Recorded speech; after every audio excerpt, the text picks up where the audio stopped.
सद्गुरुदेव की जय।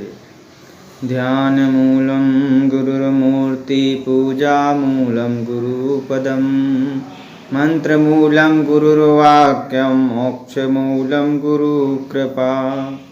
गुरुर्देवो गुरुर्धर्मो गुरुर्निष्ठा परम तपः। गुरु परतरम नास्ति नास्ति तत्त्वं गुरु परम। आदरणीय पूजनीय संत समाज प्रेमी सज्जनों, साधारणतया हम दुख के सत्य स्वरूप को नहीं देख समझ पाते, इसी से उसमें उलझे रहते हैं, लोक चक्र में पिसते रहते हैं। जीवन के मोटे मोटे दुख तो हम खूब समझ लेते हैं, परंतु सांसारिक सुखों में छिपे हुए सूक्ष्म परंतु तीव्र दुखों को हम कहाँ समझ पाते हैं। छोटे बड़े इंद्रिय सुख हमें इस कदर लुब्ध रखते हैं कि हम इनमें भी कोई दुख समाया हुआ है, ये बात हमारी समझ में ही नहीं आती। यदा कदा आने वाले इन भौतिक सुखों की वजह से हमारे भीतर जो उत्तेजनाएं उमड़ती रहती हैं और हमारा मानसिक संतुलन बिगड़ता रहता है, उस दुख को हम देख ही नहीं पाते हैं, समझ ही नहीं पाते हैं। प्रिय या अप्रिय सभी स्थितियों में हमारे भीतर ही जो गहरी अतृप्ति असंतुष्टि समाई रहती है, उसके दुख को हम समझ ही नहीं पाते। जो कुछ प्राप्त है उसकी सुरक्षा के लिए और जो कुछ अप्राप्त है उसकी प्राप्ति के लिए हमारे अंतर मन में जो निरंतर बेचैनियाँ बनी रहती हैं, उन्हें हम देख ही नहीं पाते। इन्हें देख समझ लेना ही अपने सच्चे रोग को पहचान लेना है, यही पहला मंगलकारी सत्य है। दूसरा मंगलकारी सत्य उस दुख है के असली कारण को देख पहचान लेना।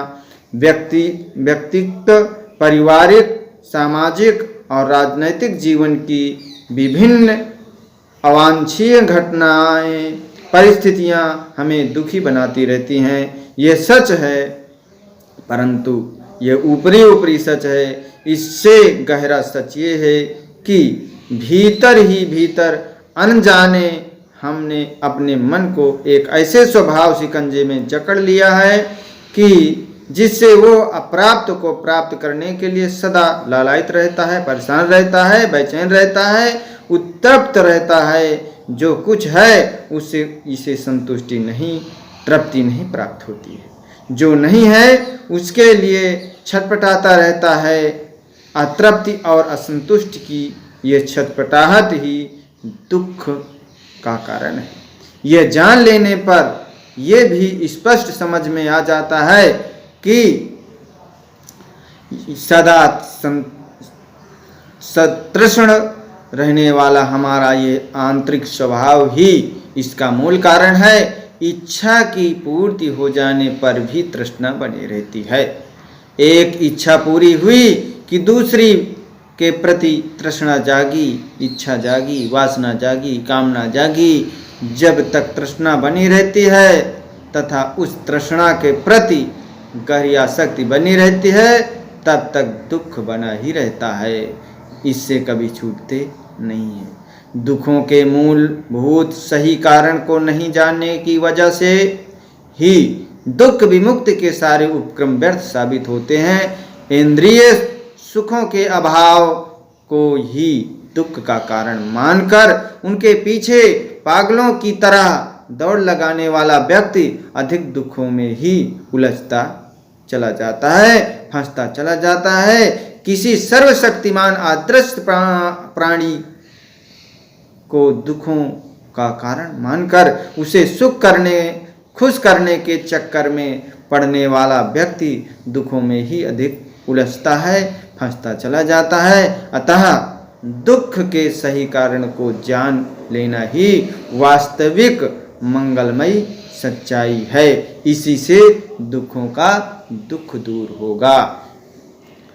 यह दुख है, यह दुख का कारण है, इन दोनों सच्चाइयों को जान लेना नितांत आवश्यक है, परम आवश्यक है। परंतु इतना जानकर यदि हम हताश हो बैठे कि ये तो दुनिया का स्वभाव है, ये दुख चक्र तो सदा चलता ही रहेगा, इसके बारे में कोई निकल नहीं सकता, तो इस निराशा के कारण सचमुच दुख चक्र में पड़े ही रह जाएंगे।